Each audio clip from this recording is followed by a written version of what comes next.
No estic molt al dia de fitxatges últimament, el que escolte a Sabuig i a Mosé Javier.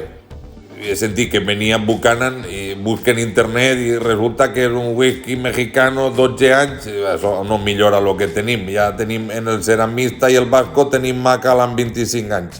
Entonces ho descarte, seguir buscant en internet i després m'eix mig Buchanan. I no me quadra també perquè encara que vinga cedit el volem sencer, no mig. Dic, a la tercera va la vencida. Pose en Google futbolista Buchanan, veig la foto, Tajon Buchanan, el veig moreno i dic, este era el nostre, este era el que vol Marcelino, segur. Al veure que era canadiense li he demanat referències a l'únic canadiense que conec dins del futbol moderno, a l'altra part del Millars, al Tito Bob, i me diu que aposte per ell.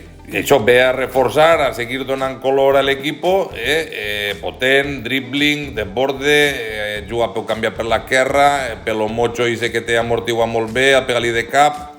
Ara sí, confirme des de Vidier de la Terreta que tenim en sessió hasta final de temporada una opció de compra de Tajon Buchanan que ve de l'Inter de Milán i si no acaba triomfant serà anant i tornant.